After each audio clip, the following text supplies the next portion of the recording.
We are thrilled today to have one of Canada's speed skating superstars, someone who was the talk of this country going into Beijing and managed to come out of Beijing as the talk of this country. We have Laurent Dubreuil, speed skating superstar, like I said, Olympic medalist now, and speed skating royalty. I guess we could check a lot of boxes there. Laurent, thanks so much for joining us today.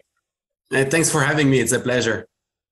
Yeah, we usually like to start off these interviews by asking people, how did you get into the sport? But I mean, it takes about 5 seconds of researching you to realize you may not have had a choice. You may have, basically been pushed home out of the hospital on speed skates. So you want to tell us a little bit about your background in the sports? Because really you do come from, I guess, Canadian speed skating royalty family.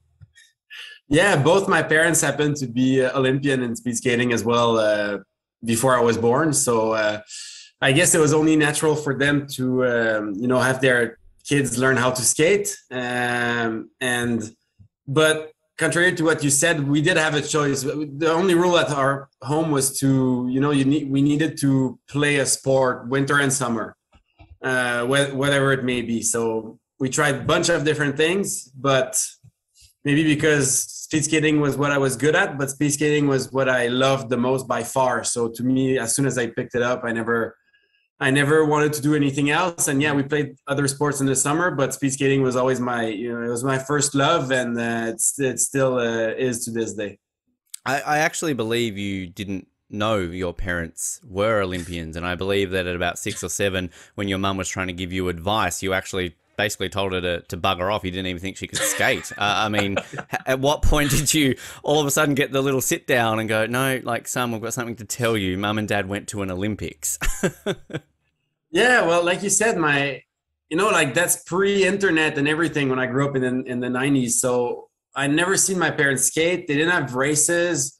My dad had a few medals up on the wall in the basement, but my mom didn't. Not because she didn't win any. I think she just didn't showcase them as much as my dad did, but none of them were show-offs by any means. So to me, I was just, part of a normal family with normal parents who they weren't in great shape or anything. They were normal parents. They weren't skating anymore. So it's not something I witnessed by my own eyes. So it took me a few years to actually understand what it meant, understand that they had been, in the national team for many years, both skated the Olympics. And to have one Olympian parent is rare. To have two is insanely rare. And to me, it was just always a given. So yeah, like you said, when I was 6 or 7, my mom was trying to teach me how to. I even thought that she didn't know how to skate.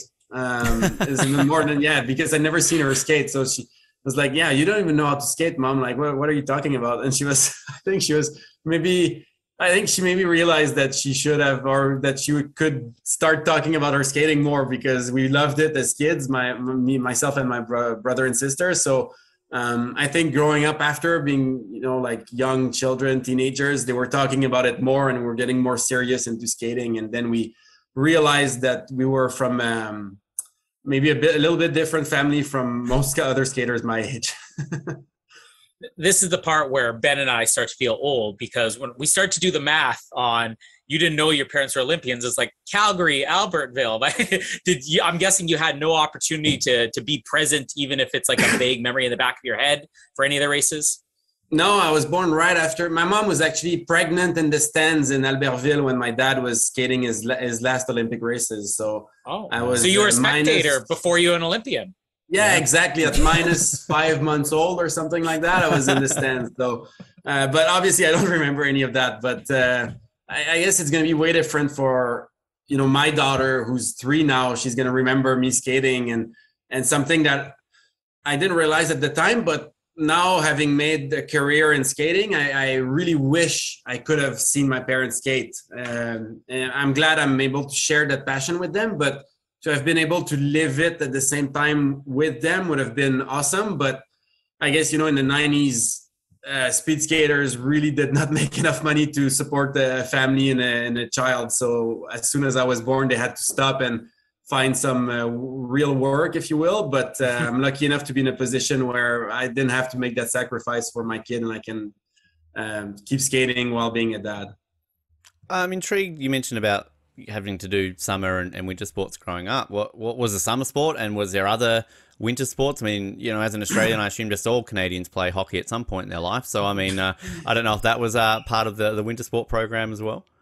Yeah, well, winter was always skating because I started skating when I was 4 and I never gave it up. And we played a lot of hockey, outdoors for fun with kids, but never in an organized team because we were 3 kids. My dad was working a lot, so it was already a lot of responsibility for our parents to bring us to speed skating training. And it was usually 3 different trainings because we were on 3 different ice times and groups.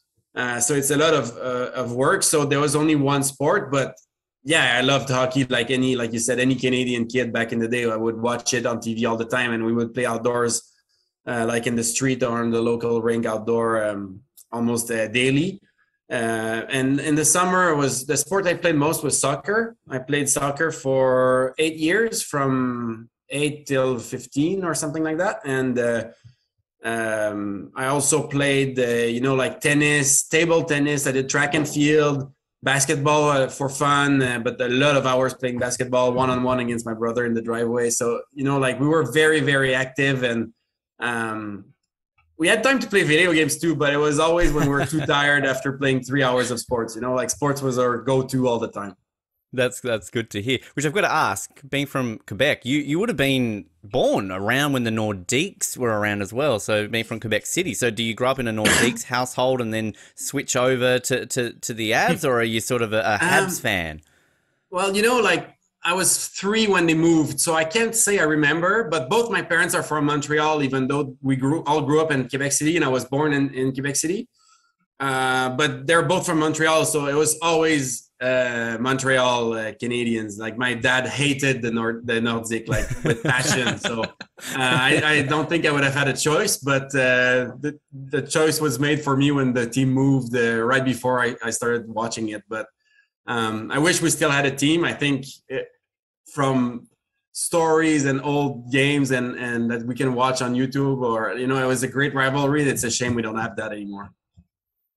When you reach the point when you decide to get past just recreation speed skating and you want to get into this competitively, I mean, you said you had training practices and all that. I mean, did your parents get to participate at all in that? Did you get like practice sessions, after hours with them?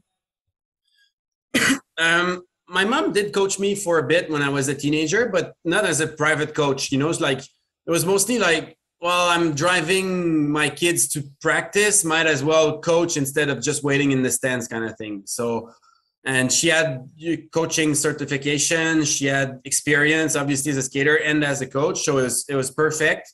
And she would help not only us, but, the whole group.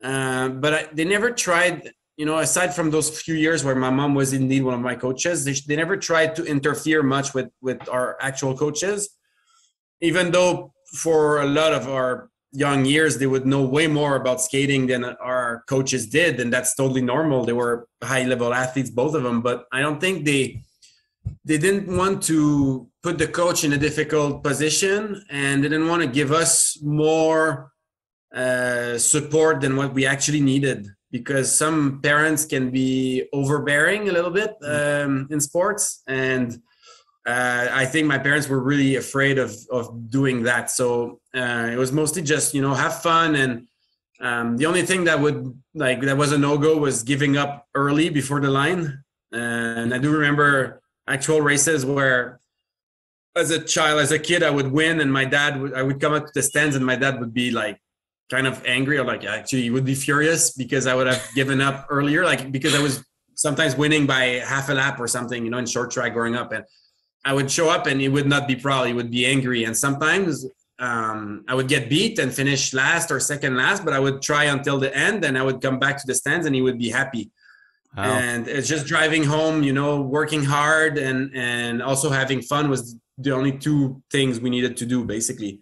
And yeah, when I did start to get more serious and at higher level, then they were there for any questions I may have had. But it was always me reaching out to them because they didn't want to give me too much and and then I would maybe get sick of skating because it's too much pressure. So there was always the right amount, and that was actually very little when we grew up. Was there a choice or a time that a choice had to be made? You sort of touched on short track, and obviously parents both dabbled in short track and long track. Did there come a time when you all of a sudden go, okay, no, I'm going to focus on long track? And were you doing both sort of in those initial years? Yeah, growing up in Canada, Quebec is like mostly skating short track. Like long track was outdoors back then, and Quebec City in the winter is not very pleasant, let's put it this way. Like regular -20, -25 in January when we have the ice. And so it's really not something that's fun for, actually, like neither the skater or the parent freezing his ass off outside the ice, you know? So I think they would rather me skate short track when I was 5. So it was, and then I would race short and long track. I would race everything, but I would skate only, like actual training in short track up until I was 14. And then at 14, I was still doing both, and I was starting to get into long track a bit more. Like I thought maybe it was a bit more fun or more, it fit me a bit more as an athlete.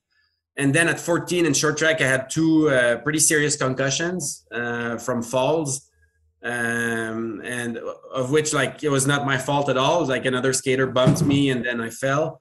And that's when I decided, like, I like short track, but I don't like the unfairness of it. Like when another skater bumps you and you fall and you hurt yourself and basically you did nothing wrong.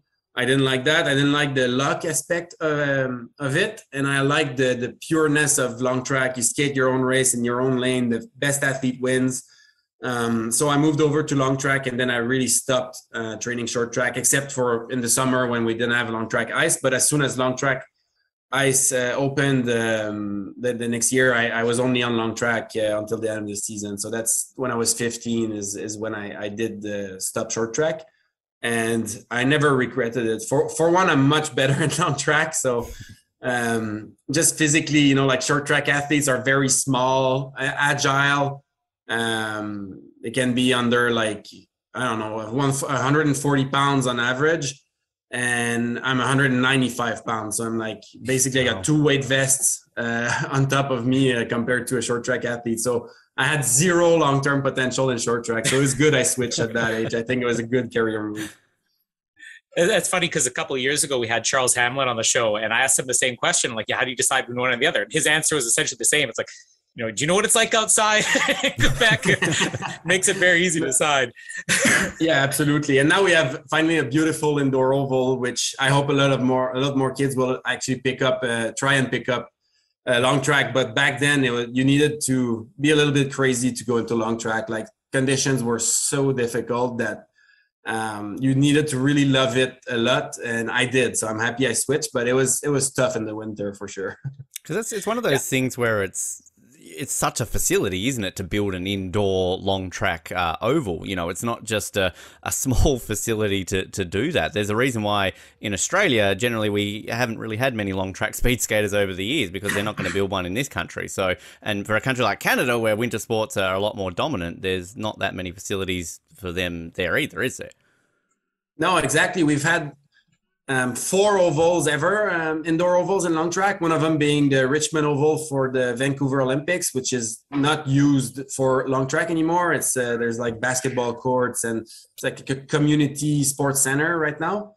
If we did have the 2030 Olympics in Vancouver again, they would switch it back to a long track oval. It can still be done, but right now it's not used for long track skating. There's obviously Calgary from the 88 Olympics still, and Fort St. John up in northern BC, and Quebec City. So that's it, 3 rinks, 3 functional rinks right now. So it's because, like you said, it's such a massive rink and obviously investment to build. And I think you need to have a strong speed skating community, and the population needs to get along with the project. And I think here it's been a success so far in Quebec City. There's hundreds and hundreds of public skaters every time, and hockey skates, and everybody can use it. And it's actually really nice to share the facility with the population like that. I know that some of your earliest success came actually through the Canada Games, which, I've talked about a little on here. When the Canada Games were in Winnipeg a couple years ago, I was able to attend. And to me, one of the most fascinating things is you're sort of watching this thinking, it's like, who's going to be the next Olympian? And really the whole purpose of the Canada Games is to kind of get the young athletes ready for, the Commonwealth Games, Olympics, Pan Am Games, whatever it would be. Can you tell us a little bit about your experiences and, what type of benefits came out of being able to compete at a younger age in an event that size? Yeah, like Canada Games is fun. And I'll even rewind a bit more and say even include the Quebec Games into the same mold. In that, it's multi-sport games, and a World Cup, a speed skating World Cup, has the exact same skaters as the Olympics, exact same distance, but there's only speed skating. And to have a multi-sport games experience heading into the Olympics, I think is important, because there's so much more going on. There's so many athletes, and all the logistics is very similar from Quebec Games to Canada Games. Quebec Games, I did at 9, 11, or 10, 12, and 14, so even younger. Wow. And Canada Games and then Olympics, you want to go see other sports, but then you need to remain focused on your events. You're sleeping in a room you share with many other athletes in an apartment or in a hotel room or whatever, and you have meals at a cafeteria where you share it with people from other countries for the Olympics or province for Canada Games. And it's really a lot of the same aspects. And I think once you live or you experience the Olympic Games, you realize how good the organization is for Canada Games, because it prepares you very well for the Olympics. And it's very similar in that regard. So for me, it was 2011 in Halifax, and it was actually a very nice experience. Especially that my brother made the same team as myself for the Canada Games. So it was a lot of fun sharing it with him and some of our best friends I was skating with in Quebec. It was a really awesome experience. I've mentioned a lot to some of the winter athletes that I've had on from Australia that, there is that aspect of not having a multi-sport games, particularly from, say, an Australian perspective, because we in no way would ever have an Australia Games, let alone an Australia Winter Games. But it is kind of that uniqueness, as you touched on before, with a lot of winter athletes where you don't have a multi-sport games, whereas summer athletes would have a Pan Am Games, a Commonwealth Games, something like that. And I love that about Canada, how not only do you have a Canada Games, but then you have provincial games as well. I lived in BC and saw a lot of the promotion for the BC Games and learnt all about this sort of stuff that they have. So it's just something that really, as you're saying, with everything there, warmed you up for it, which when you go to your first Olympics, is it kind of a case of, I know that I can go to the cafeteria now and eat some cake with a ski jumper, things like that. You're going to have a good time with it. You're used to it. Yeah, I think first Olympics, you don't really know what to expect. But then because of, like I said, Canada Games and even Quebec Games before, but you kind of find your bearings quick, you realize it's not that much different. It's just a higher level, older athletes, obviously, and countries instead of provinces, but everything fits to what you've actually experienced before. So, and I do get a little bit jealous for summer athletes who get to have Pan Ams and Commonwealth and all those kinds of multi-sport games, because they're really awesome to be a part of. It's there's an excitement in the air when you compete, but at the same time as everybody else from other sports. And that's some of the magic of the Olympics. And unfortunately in the winter, that's the only one we do have. But every 4 years is really cool to live. And I hope I have a couple left in me still, but we'll see. You really came on the radar this year in Canada during 2018 Pyeongchang. But I mean, I know that you almost made it for Sochi 4 years earlier. And I think one of the most interesting things whenever we have people on here where their first Olympics or what they thought was their first Olympics, they just miss out, is like that crushing disappointment of, is this going to be it? I mean, what was your mindset like going to Sochi where you were this close to actually making it? Were you thinking it's all right, I'll be back in 4 years? Or were you like, okay, I guess that's it, tried it, and maybe I'll give it another go, but this was probably my last shot? It was a huge disappointment, one of the biggest disappointments of my career still. And because of the way my progression was going. 2012, 2 years before Sochi, I was last year junior, and I won the junior world championship in the 500 meters. And I was really a rising star in skating. And I finished even 11th at the senior world championship with every top skater in the world. And I was by far the youngest. And then the next year, instead of getting a lot better, I got maybe a little bit better, maybe not. I finished 9th at the World Championship, which is 2 ranks better, obviously. But most of my season was not going better. It was going slightly worse than the year before. And I think that 9th place made me think I was getting better.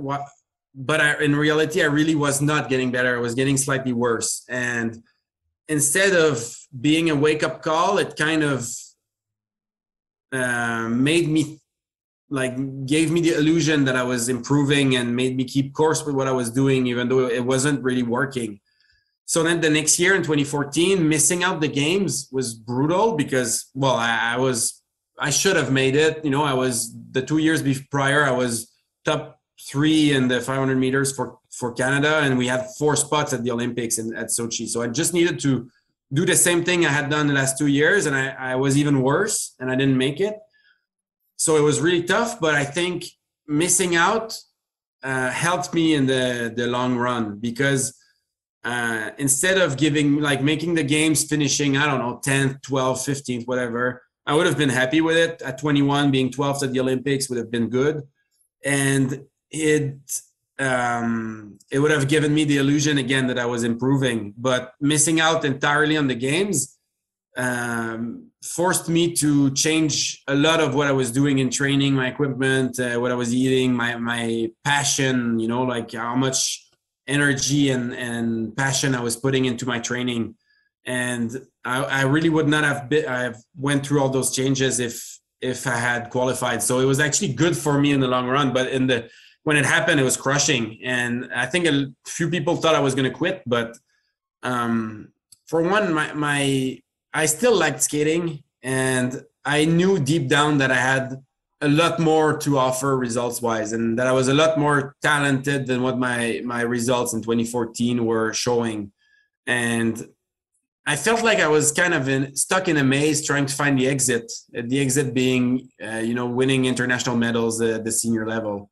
And I knew I would find my way at some point, but I did not know when or how. So I was just stuck. And those changes I made following that non-qualification are what led me out of the maze and winning medals. So it was actually good for me, but it was extremely difficult when it happened. It's actually fascinating because if you think about it, when you're going to your first Olympics, the excitement is I'm an Olympian. I'm going to get to be at the Olympics. So maybe the expectations are, like you were saying, hey, I'll be happy as long as I place within here. But when you basically what you're getting at, when you miss the first opportunity, you're like, okay, you got 4 years to wait. Now you're set back 4 years. You don't know how many Olympics you have in you. Now it's like, okay, I really have to push. I don't just want to show up next time. I want to be there, and I want to be on the podium, and I want to be one of the top guys. Yeah, absolutely. And to me, it was tough because I overperformed what any normal junior would have skated, placing high results at the senior level when you're junior doesn't happen every year. So expectations were really high, expectations from myself, but from people around me. And, qualifying the games, I would have tricked myself into thinking it's going all right, where it really wasn't. And I was lowering my expectations every year and lowering my, even my investment in skating every year. And failing like this made me come back harder in training and realize that I wasn't skating to finish 10th. I was skating to win medals, and I needed to train accordingly. And it's what I did. And I guess, it took, then the next year was when I won my first World Cup medal. So it really took 6 months, 8 months, whatever time between one season to the next, and I was on the podium. So I guess it would have been a better timing to do it a year sooner, but I needed that big wake-up call to turn things around.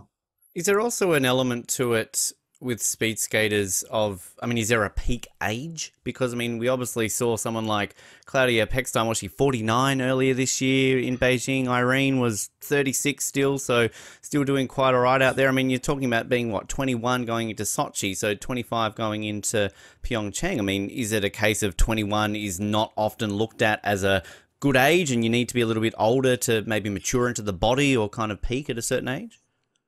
Yeah, I think it's like people agree that usually late 20s would be your peak in skating, but depending, like progression is not linear. So like some people peak very early, some people peak very late. First I was actually in Vancouver for the Vancouver Olympics. So I was able to watch the 500 and 1,000 meters men in long track. So both my actual events. And the guy who did win in Vancouver, Mote Bum, Korean, was 21, I think, on the day of the 500. He turned 21 the day he won the Olympics. And then 4 years later, he finished fourth in Sochi. And in Pyeongchang, he was like 20th, and then he retired. So he peaked really early. Some people peak really late. I've been having the best seasons of my career the last 3 years. So late 20s for me seems to be the magic number. But who knows? Maybe I'll be better in 5 years. Let's cross our fingers. But I think late 20s is when you've figured out the technique and the training, as you've accumulated enough training to be at your best, but you're not too injured yet to not be able to do it anymore. So I think it's the right age, but it depends really for every skater. Some skaters peak early 20s, some skaters peak early 30s, even mid 30s maybe. So we'll see about me, but for me, it seems to be late 20s. And for sure, 21, I was not expected to be at my best. But if you're making the team at 19 for World Championship, you should be making the Olympics at 21 still. It really was a bad season for me, but I'm almost happy it happened because it led me to have a, very good bounce back year after, and that kickstarted my senior career. We have the World Cup success and everything, and then you're getting better and you're getting closer and closer to that top to get to Pyeongchang. And sometimes I feel bad. I was going to say always. Sometimes I feel bad when we have to ask people about like the disappointing parts of their career, especially when it comes to every 4 years in the Olympics. Just a reminder, you have a happy ending to your story. It's coming up, but with Pyeongchang, you kind of dealt with a different type of disappointment. I don't know, maybe you didn't view it as a disappointment at the time. I don't know, but again, like being so close to a medal in Pyeongchang. If you want to kind of give us some of your experiences being able to be at the Olympics, or was your mindset more on, I want this medal and I came this close, or did you have the opportunity being your first Olympics to really just enjoy it for what it is? I've always tried to strive for medals, and to me, competing for me, it's not enough. If somebody's dream is to skate the Olympics and he qualifies and then he goes out there and just have fun, and he obviously everybody tries hard at the Olympics. Nobody just shows up, but lives out his dream, tries hard, but finishes 20th and he's happy with it. Fine. I don't judge people who live their Olympic dream like this, but to me, it was always about winning medals. So obviously showing up in Pyeongchang, I had won a World Cup in the fall of the same season, the Olympic season. And so I was, in my good moments, I was able to win medals in those days, but I had a really difficult 2 months leading up to it. And when I did show up to the Olympics, I knew that it wasn't going to happen. And so to me, the way I approached it was, I'm really not at my best. I've been very sick and injured throughout that season, and results were going downhill. So I decided to try to soak in the experience as much as possible. So when I would be back better, and I would know how to handle the Olympics in 2022. So that's really how I approached it. And I was able to enjoy my stay there and enjoy, like I said, I love multi-sport games, and I don't need to skate good to enjoy it. I've been a fan of the Olympics since I was a kid. So it was actually nice to be able to check that on my list, I'm finally an Olympian. But to me, it was a learning experience, and I tried to learn about look at the skaters who were performing and what they were doing. And for us, that Olympics, it was Ted-Jan Bloemen, the Canadian who won the 10,000 meters in Pyeongchang, and silver in the 5K. So try to observe what the actual top guys were doing and try to apply that 4 years later in Beijing. So my Beijing went pretty good. So I guess I did succeed in that way. But to me, it was kind of a frustrating experience to be there and not be able to achieve what I was working hard towards because of a very tough season. So, but it did prepare me well for Beijing. So I guess we did it the right way, but it was tough being there without having my best stuff, for races. Well, as Colin mentioned, we don't want to always focus on the negatives. I love how you brought up there about the experiences of the Olympics, because we always love finding out from our guests, the Olympic experience outside of competing. So it sounds like you were able to soak some of that up. And obviously, given Beijing was so different, I can imagine looking back at Pyeongchang, there was a lot of things you could do there you couldn't do in Beijing. So were you going off to different events? Were, doing the pin trading? Like, I think McDonald's was still around in Pyeongchang, was it? I can't remember. Yeah. But these sort of things now that maybe you couldn't have gotten away with too much in Beijing because of COVID. Yeah, exactly. That was a very different experience. And a personal experience for me, much better in Beijing because obviously I medaled, but a lot more fun Olympics, I would say, pre-COVID, which is to be expected, right? Everything in Beijing was organized for people not to spread COVID, which was fine because catching COVID has been the worst nightmare for every athlete the last 2 years, especially leading up to events. Catching it in January would have meant not boarding your plane to Beijing, which would have been very, very difficult to deal with. So we all understood why it was happening, but at the same time, it's still not fun. Like, who's enjoying a crowdless Olympics? Like, that's part of the fun, is to have so many people cheering and to have your friends and family over. And my parents, my wife would have loved to be there, but straight up not allowed to just fly. So to go there. So it was difficult, but I was at the right place, I think, to still enjoy it because I was having such a good season. My legs were good. My training was going great leading up to it. So it was easy for me to stay focused and knew I had the job to do. And I had to stay 100% sharp until my last race was done. So I think it would have been tough to live my first Olympics this way because first Olympics, you kind of want to see everything there is to see at the Olympics. But second one, I was good enough, I guess, to move past or see past the COVID lifestyle, I guess, and just focus on my own races. In between Beijing or Pyeongchang and Beijing, particularly, I guess, the 2 years, COVID years leading up to Beijing, I mean, you had just phenomenal performances in the World Championships and World Cups and everything. The flip side of that being is that they're very shortened World Cup seasons for really all athletes. What type of challenges or maybe even benefits did it present when you have so much shorter of a season to deal with leading up to a games? Yeah, what was difficult for me was we were lucky enough in 2019-20 to finish our season right before COVID hit. As COVID was hitting, Italy and France and in Europe, we were finishing our season in Norway and Netherlands, which didn't have any cases at the time. So we were able to skate World Championship in Norway in early March 2020, and then World Cup final in Netherlands in March 2020 again. And those two races were really those two events were really when I broke through consistently winning medals. And I was second at that World Championship. And then the World Cup final, I won 3 medals in 3 events. And so I was on a high. I finally felt like, I finally know how to skate. Like, I thought I knew how to skate before, but it didn't feel this way. So it was exciting. And then COVID hit. We came back to Canada, had to quarantine for 2 weeks. And then training started on our own because gyms were closed, everything. So trained in my backyard with coaches on Zoom for a couple months. And it was challenging, but motivation was really high because I had raced so good the year before to finish the season.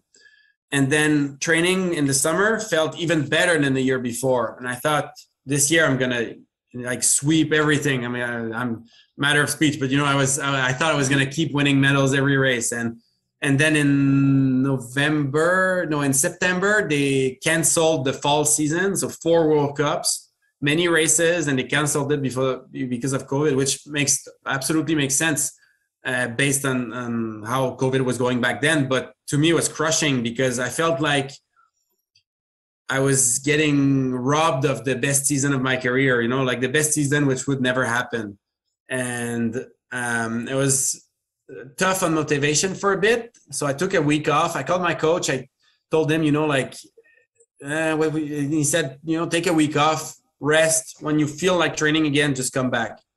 And I took a week and a half off, like zero training, just chilling.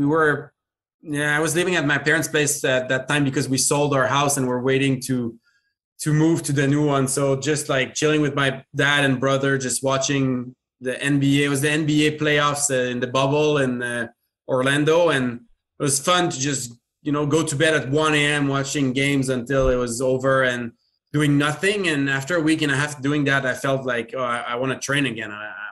And maybe there will be races in the winter, so you need to be sharp, but I was ready to train again. And I did start training again. And a month and a half later, they confirmed a bubble of our own in the Netherlands. So kind of like the NHL and the NBA did for a month and a half, a bubble in a hotel closed to anybody else except skaters, and straight from the hotel to the oval and back, and very safe. And for 6 weeks, that's pre-vaccine even, but for 6 weeks, 0 cases of COVID in the bubble. So really, really safe. Pretty boring though, because, we weren't allowed to do anything. We were stuck in our rooms, but it was actually nice because we felt like our sport was willing to put races for us, in a difficult time. It would have been easy to cancel everything, but we actually got races. We had 2 World Cups and the World Championship in that 5 weeks.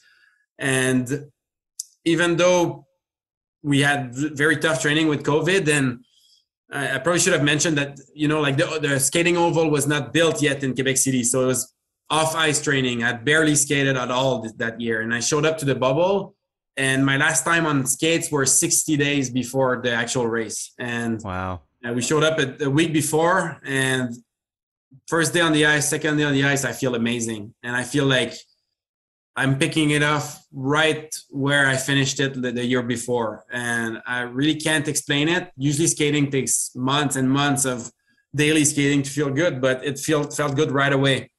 And in that bubble, I was able to win many medals, and I ended up winning the World Championship. So it's pretty incredible, but at the same time, I feel like, like we said earlier, late 20s, I know how to skate now. It's like riding a bicycle, like you don't forget. And if you skate well and you know why, it's easy to replicate. And I just showed up there and I knew how to skate from the season before. And I just arrived and it was like magic on ice, which is weird, but it just happened. So it was tough because I felt like, like those races, I was losing them, but then we got a lifeline in November when they confirmed it. And it was actually a memorable season, although a short one. I was going to say it's a secret there, Laurent, that basically you have some bit of time off, you come in, you win a world championship. So leading into Milan, maybe have 2 weeks off rather than 1.5 weeks off. And then that way that can push you forward a little bit further, and then you'll get the gold in Milan. So I hope so. Secret. I mean, we did implement more weeks off in my training last year, which we've been doing this year again. So I think we learned from, I think it's natural for athletes to want to train hard, but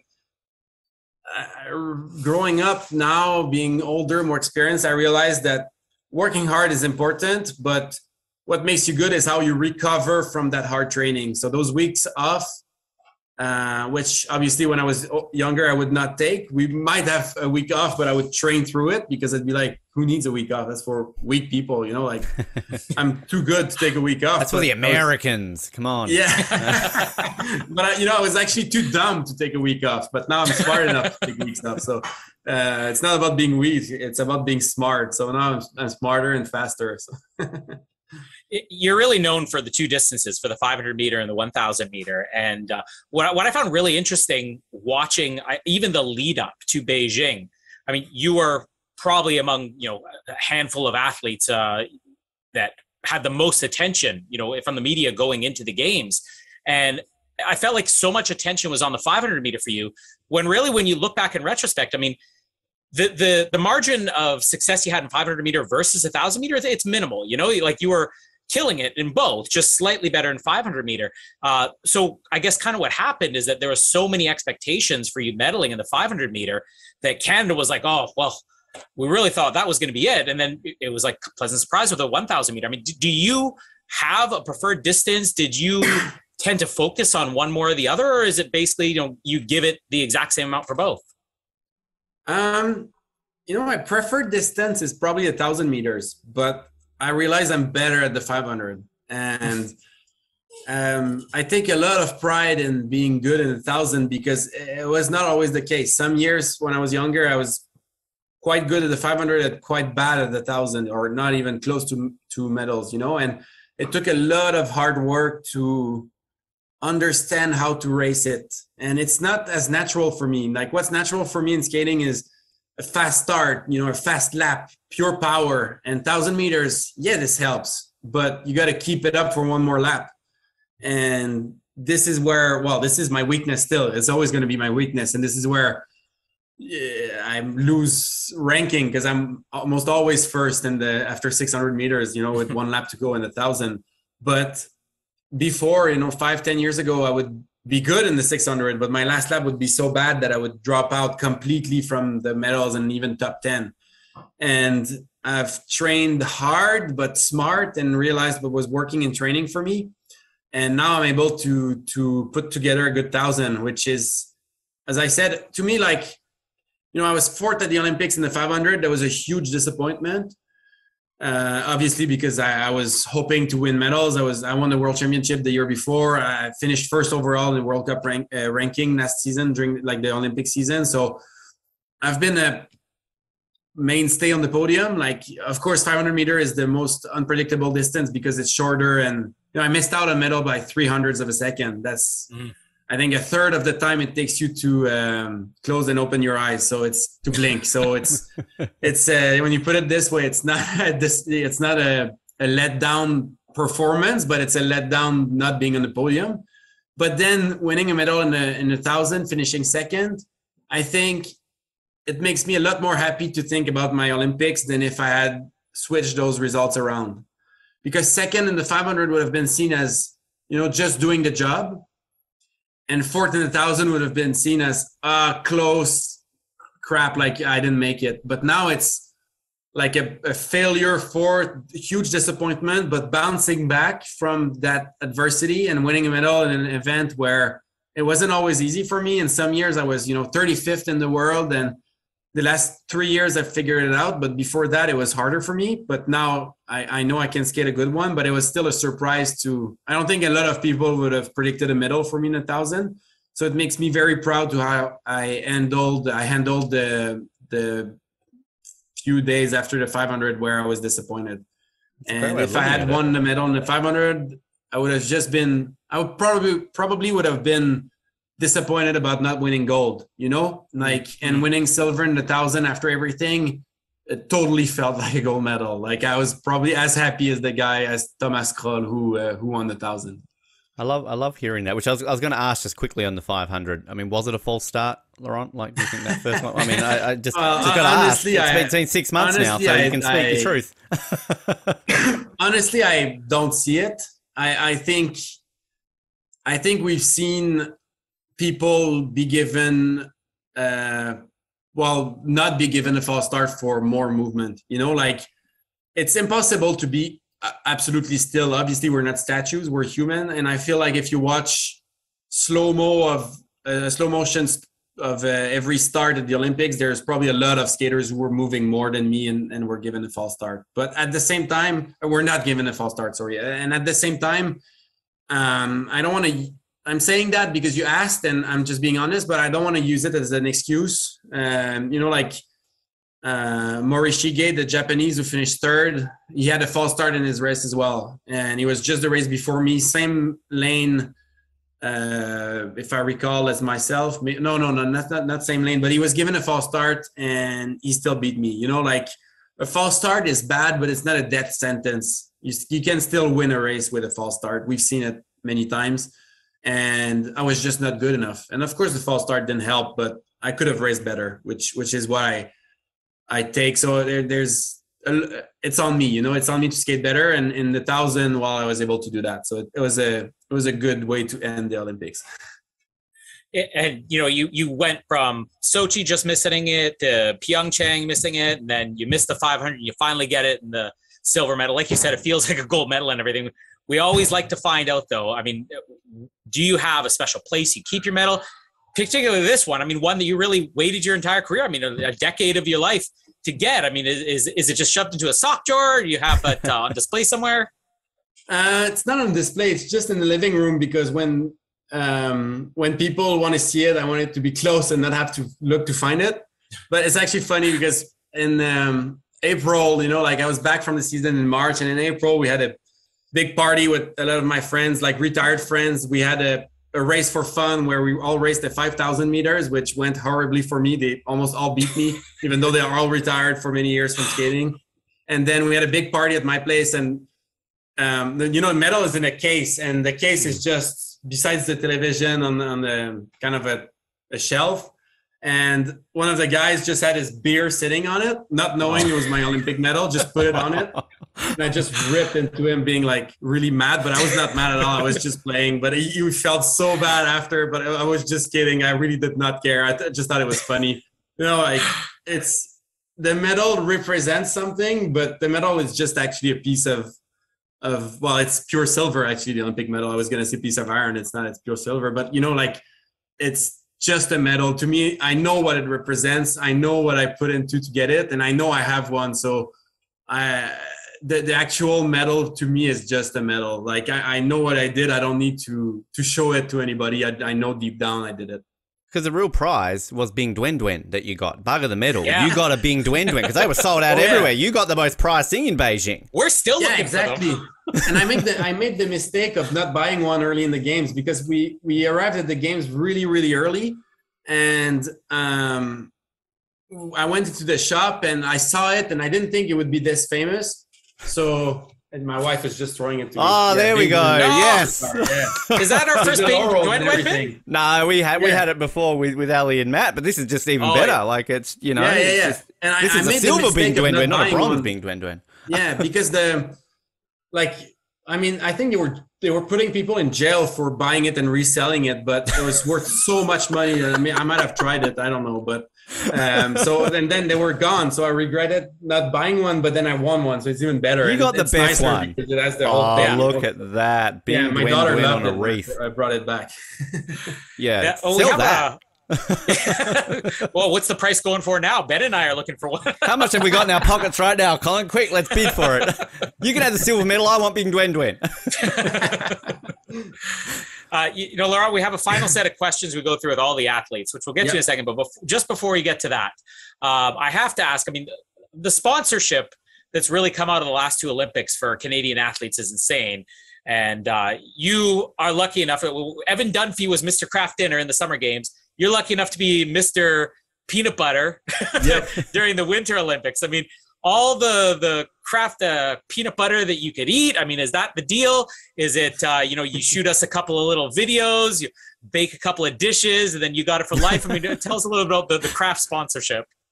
That was a fun experience. It was we had an overnight shoot in a house they rented where we shot scenes. Because of the lighting, they didn't do it at my place. They had to rent a place, and it was dark, and they were faking being in the morning with lights, and it was a fun experience. And then we headed over to the Oval where we skated and shot scenes in the locker room and everything up until 7 a.m. So it took 12 hours overnight. It was my first time doing something like that. It was a really, really nice experience. People, the staff was lovely. They said I was a good actor. I don't know. I felt like I was doing my best. It's kind of weird.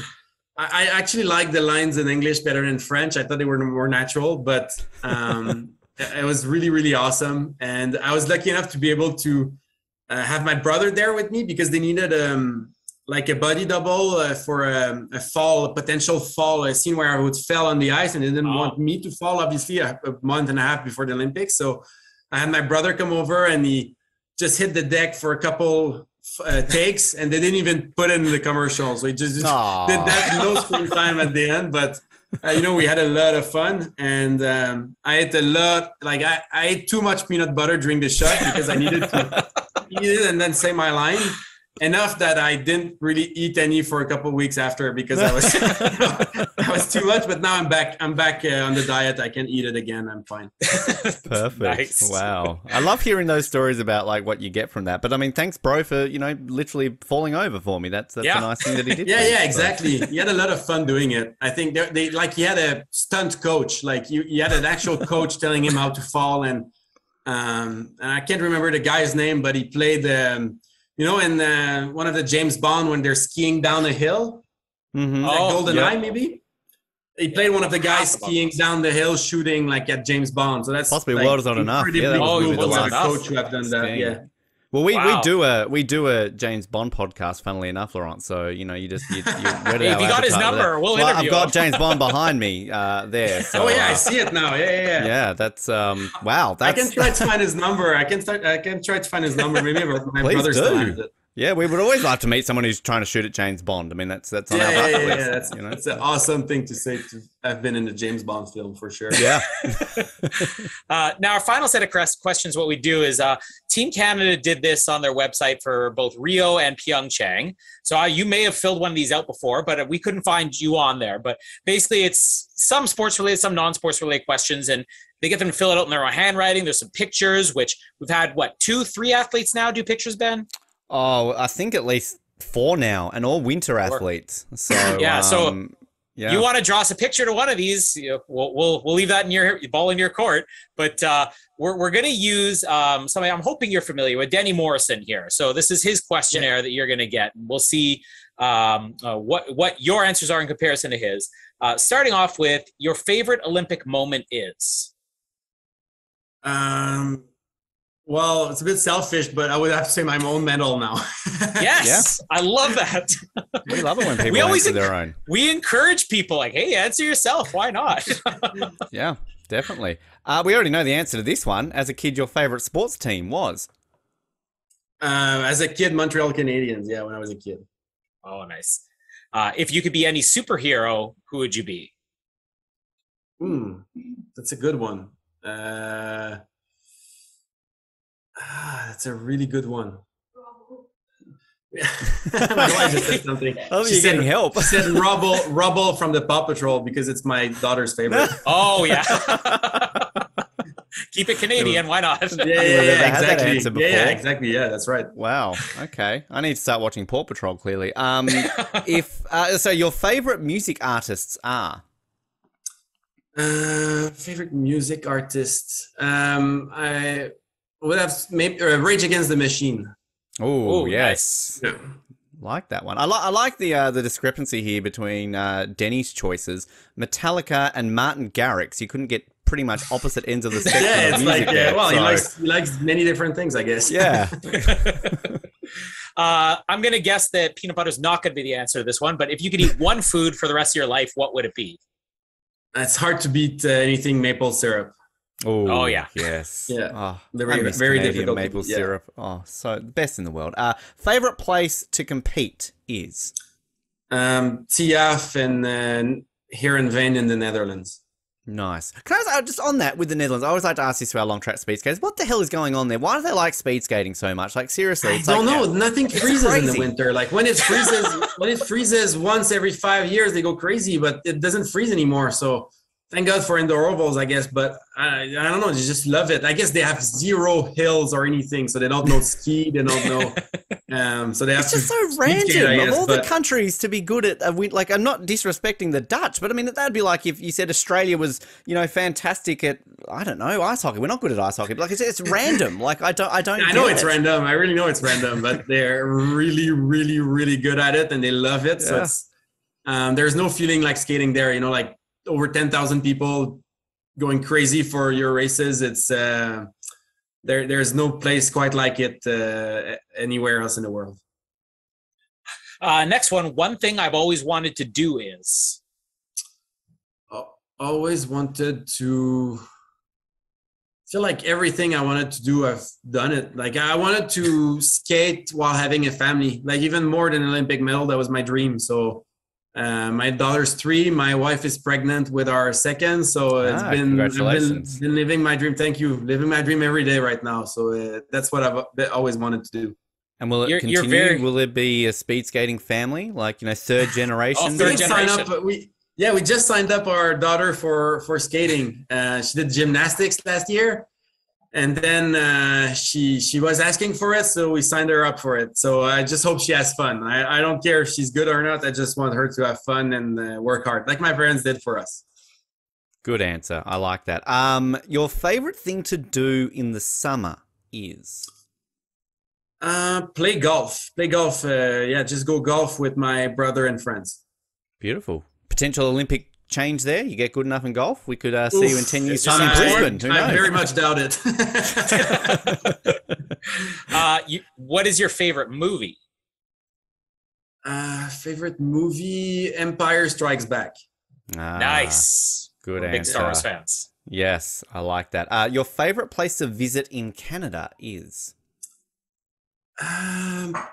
We went to... Quebec City is beautiful, but I can't really say I'm visiting because it's where we live, right? And so I would have to say Les Îles de la Madeleine. It's an island offshore from, like, you have to go to Prince Edward Island at the very end and then take the boat for 5 hours and then you're there. Is that the one that, like, France? No, that's owns? I think Saint-Pierre et Miquelon. I think. No, it's part of Quebec. Right. Okay. But it's incredible. Like we went there this summer with my wife has family there, so we were lucky enough to have a place to stay because it's crazy expensive and hard to find an actual hotel in the summer. And it's insane. Like it's unbelievable to think that there's a place like this in Quebec. You feel like you're in the Dominican Republic or something. Like it's beautiful beaches. It's incredible to go there. I loved it when I lived in Canada, finding out that, there's that island somewhere off the coast of Canada, which is basically France, that it's not actually part of Canada, which I was like, that existed. That sounds really cool. Your favorite cartoon to watch growing up was? Depends on what. Like I watched Pokemon when I was young, Dragon Ball, but I think I watched Dragon Ball, Naruto, maybe, and Pokemon. Japanese manga, anime, I just realized, Colin, I chimed in there, so you asked the last 2 questions. Sorry, Colin. I was saying, my wife is 33 years old, and she still will watch Pokemon and Dragon Ball over any other choice. What do you watch? Yeah, it doesn't get old. It's still good. It's still good. You got to catch them all. It takes a while to catch them all, Colin. Come on. It takes a while because there used to be 150 and there's like 1,000 now. So it takes a long while. Yeah. Yep. Isn't there an ice cream one? Like I stopped after about 250, and then I was like, now I look at why is there like an ice cream? I'm not up to date anymore. Yeah. If you had to do karaoke, what would you sing? If you were there, you would regret me singing. The actual worst there singer goes that segment. Then cross that off the list, Colin. Oh yeah. Never gonna give you up.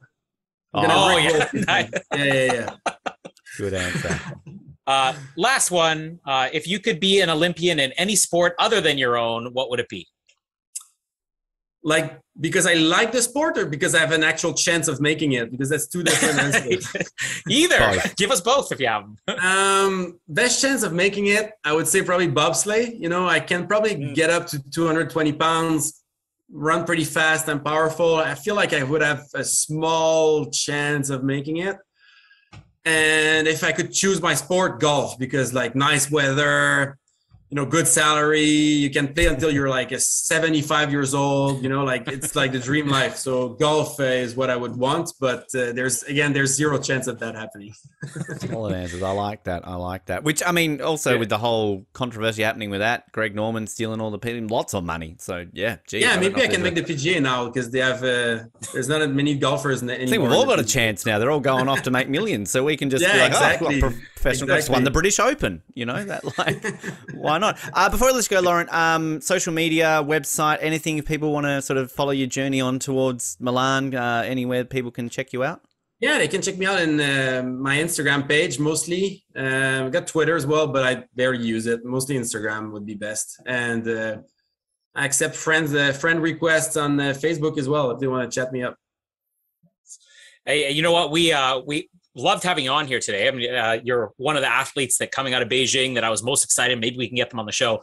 But I think the most exciting thing for me is that a lot of the athletes we interview, we always are like, we hope to see you again in another 4 years. And like, yeah, hopefully. And then 2 weeks later, they announce their retirement. But with you, I'm getting a positive feeling that you really want to be there in the next couple games. Oh, yeah. The goal is not to, like, 4 more years is a given according to my health. Like if I stay healthy, obviously, but 4 more years is a given. I would love to do 8 more even. So you'll see me, nice. If I'm still good, you'll see me in Italy for sure.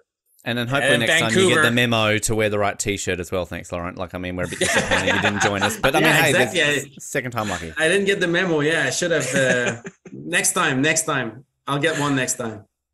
Awesome. We're looking forward to talking to you in 2026 and then hopefully in 2030 on home soil. Cross our fingers. Absolutely. It's been a real pleasure, guys. Thank you very much.